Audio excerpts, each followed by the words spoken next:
നമസ്കാരം, Puthuppally today live ന്യൂസിലേക്ക് സ്വാഗതം. ഒരു സങ്കടപ്പെടുത്തുന്ന വാർത്തയാണ് നിങ്ങളോട് പങ്കുവയ്ക്കുന്നത്. ഇന്നലെ നമ്മുടെ പെരുമ്പാവൂർ 2 വിദ്യാർത്ഥികൾ കനാലിൽ മുങ്ങി മരിച്ചു. അപ്പോൾ അതോടൊപ്പം തന്നെ ആ കൂട്ടത്തിലുണ്ടായിരുന്ന 3ാമത്തെ വിദ്യാർത്ഥിയും മരണപ്പെട്ടു. അത് നമ്മുടെ കോട്ടയം മണർകാട് സ്വദേശിയാണ് ആ വിദ്യാർത്ഥി.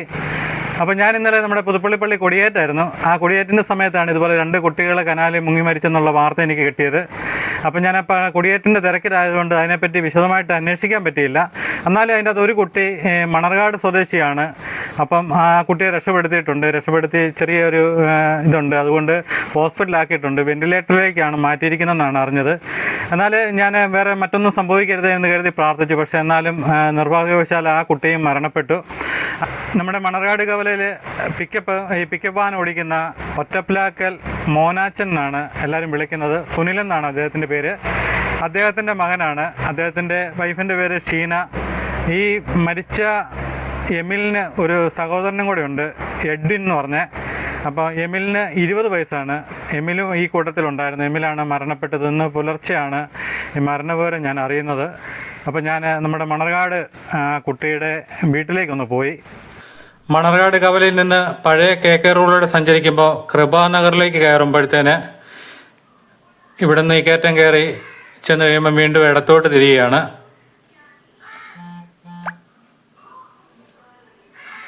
പിന്നെ ഇവിടുന്ന് തന്നെ വീണ്ടും ഒരു ഇടത്തോട്ടൊരു വഴിയുണ്ട്. ഇതിലെ തിരിയുന്നിടത്ത് വലത് സൈഡിലോട്ടൊരു വേറൊരു ചെറിയ റോഡുണ്ട്. ഇത് നേരെ കിടക്കുന്നത് ബൈപ്പാസിലോട്ട് തന്നെയാണ്. ഈ വലത്തോട്ട് തിരിയുമ്പോഴത്തേന് ഈ ഓട്ടോ കിടക്കുന്നതിൻ്റെ തൊട്ട് മുൻവശത്താണ് ഒറ്റപ്ലാക്കൽ സുനിൽ എന്ന് പറയുന്ന മോനാച്ചൻ്റെ വീട്. ഇതാണ് കുട്ടിയുടെ വീട്, കൃപാനഗറിലെ 27ാം നമ്പർ വീട്. ഇവർ ബന്ധുക്കളെല്ലാം കൂടെ പെരുമ്പാവൂർ പോയിരിക്കുകയാണ്. അപ്പോൾ മൃതദേഹം ഇന്ന് കൊണ്ടുവന്നിട്ട് മണർകാട് സെൻറ്റ് മേരീസ് ഹോസ്പിറ്റലിൻ്റെ മോർച്ചറി വെക്കുകയും നാളെ എടുക്കാനുള്ള രീതിയിലാണ് ക്രമീകരിച്ചെന്ന് തോന്നുന്നു.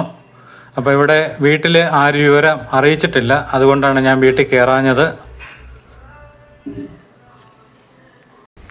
ഇന്നലെ ഹർത്താലായതിനാൽ കടുത്ത ചൂട് അനുഭവപ്പെട്ടതിലും ഹോസ്റ്റലിൽ താമസിക്കുന്ന 6 സംഘം ഉച്ചയോടെയാണ് കനാലിൽ കുളിക്കാനായി എത്തിയത്.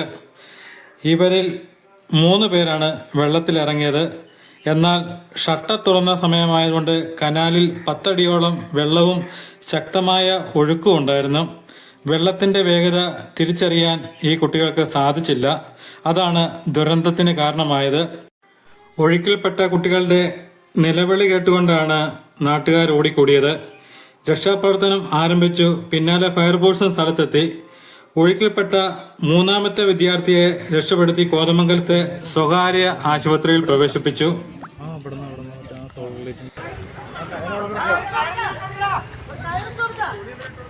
മറ്റ് 2 പേരുടെ മൃതദേഹങ്ങൾ ഇന്നലെ പെരുമ്പാവൂർ താലൂക്ക് ആശുപത്രിയിലേക്ക് മാറ്റിയായിരുന്നു. 3ാമത്തെ കുട്ടിയാണ് കോട്ടയം മണർകാട് സ്വദേശിയായ മണർകാട് ഒറ്റപ്ലാക്കൽ വീട്ടിൽ എമിൽ സുനിൽ, 21 വയസ്സ്. ഇന്ന് പുലർച്ചയോടെയാണ് മരണപ്പെട്ടത്. അതോടൊപ്പം തന്നെ ഈ മരണത്തിൽ മരിച്ചവരുടെ സംഖ്യ 3ആയി. പെരുമ്പാവൂർ അശമന്നൂർ പൂമല ഇന്ദിരാഗാന്ധി മെമ്മോറിയൽ സ്കൂളിലെ 3ാം വർഷ നഴ്സിംഗ് വിദ്യാർത്ഥികളാണ് 3 സംഭവത്തെപ്പറ്റി സുഹൃത്തുക്കൾ പറയുന്നത് ഇങ്ങനെയാണ്. ഹർത്താൽ പ്രമാണിച്ച് കോളേജിന് അവധിയായതിനാൽ ഹോസ്റ്റലിൽ താമസിക്കുന്ന 4 സുഹൃത്തുക്കൾ ചേർന്ന് കനാലിൽ കുളിക്കാനിറങ്ങിയായിരുന്നു. ആദ്യം വെള്ളത്തിലേക്ക് ഇറങ്ങിയ അജ്മൽ ഒഴുക്കിൽപ്പെട്ടതോടെയാണ് രക്ഷിക്കാനായിട്ട് അക്സലും എമിലും പിന്നാലെ ചാടുകയായിരുന്നു. എന്നാൽ 3 ശക്തമായ ഒഴുക്കിൽപ്പെട്ടു. കരയിലുണ്ടായിരുന്ന സുഹൃത്ത് ഗോകുൽകൃഷ്ണന്റെ നിലവിളി കേട്ടാണ് നാട്ടുകാർ ഓടിക്കൂടി ഇവരെ പുറത്തെടുത്തത്. അജ്മലും അക്സലും ആശുപത്രിയിൽ എത്തും മുമ്പേ മരണപ്പെട്ടു. ഗുരുതരാവസ്ഥയിലായിരുന്ന എമിലിനെ ഉടൻ തന്നെ ഹോസ്പിറ്റലിൽ എത്തിച്ചെങ്കിലും വെന്റിലേറ്ററിലേക്ക് മാറ്റുകയായിരുന്നു. എന്നാൽ ഇന്ന് പുലർച്ചയോടെയാണ് മരണം സംഭവിച്ചത്.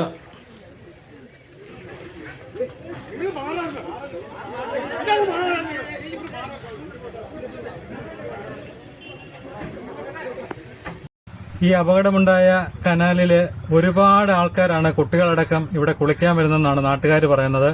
എന്നാൽ ഇവിടെ വേണ്ടത്ര സുരക്ഷാ മുന്നറിയിപ്പ് ബോർഡുകളോ കാര്യങ്ങളോ ഒന്നുമില്ല. ഒരുപാട് കുട്ടികളാണ് ഈ അവധിക്കാലത്ത് ഇതുപോലെയുള്ള പുഴയിലൊക്കെ ചാടി അപകടത്തിൽപ്പെടുന്നത്. അവര് സമീപവാസികളോട് ഈ പുഴയിലെ സാഹചര്യം എന്താണെന്ന് പോലും തിരക്കാതെയാണ് റീൽസൊക്കെ കണ്ടുകൊണ്ട് ഈ വെള്ളത്തിലേക്ക് എടുത്തു ചാടുന്നത്. അപ്പം ഇതിനൊക്കെ നമ്മള് എന്താണ് മറുപടി പറയേണ്ടതെന്ന് പോലും അറിയത്തില്ല. കാരണം നമ്മുടെ ഇപ്പോഴത്തെ സമൂഹത്തിലെ കുട്ടികൾക്കൊന്നും വെള്ളവുമായിട്ട് യാതൊരു പരിചയമില്ല, നീന്തൽ അറിയത്തില്ല. അതുകൊണ്ട് ഒരുപാട് കുട്ടികൾ നീന്തൽ അറിയാൻ പോലും മേലെ പോലും ഇതുപോലെ പുഴയിലിങ്ങനെ വെള്ളം കിടക്കുന്ന കാണുമ്പോഴത്തേന് എടുത്ത് ചാടുകയാണ്. അങ്ങനെ ഒരുപാട് കുട്ടികളുടെയാണ് ജീവൻ പൊലിയുന്നത്. ഇത് സമൂഹ മാധ്യമങ്ങളിലൊക്കെ നിരവധി വാർത്തകൾ, ഈ അടുത്ത ദിവസം തന്നെ എത്രയോ മുങ്ങിമരണങ്ങളാണ്. ഇതെല്ലാം കണ്ടാലും കേട്ടാലും ഒന്നും നമ്മുടെ പുതിയ തലമുറയ്ക്ക് ഇതൊന്നും മനസ്സിലാകത്തില്ല. ഇവരുടെ കുടുംബങ്ങളുടെ അവസ്ഥ ആരെങ്കിലും, ഈ കുട്ടികളെ ആരെങ്കിലും നിങ്ങളൊന്ന് ചിന്തിക്കാറുണ്ടോ? ഇവരൊക്കെ ഇനി ഇവരുടെ ജീവിതകാലം മുഴുവൻ നിങ്ങളെ ഓർത്ത് നൊമ്പരപ്പെടാൻ മാത്രമല്ലേ ആ കുടുംബങ്ങൾക്ക് സാധിക്കത്തുള്ളൂ. അപ്പം കഴിവതും ഇതുപോലെയുള്ള സ്ഥലങ്ങളിലൊക്കെ കുളിക്കാൻ ഇറങ്ങുമ്പം ആ സമീപവാസികളോടെങ്കിലും നിങ്ങളൊന്ന് അഭിപ്രായം ചോദിക്കുക.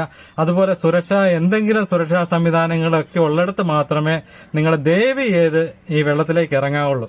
ഇതൊരു മുന്നറിയിപ്പായിട്ട് തന്നെ കരുതുക.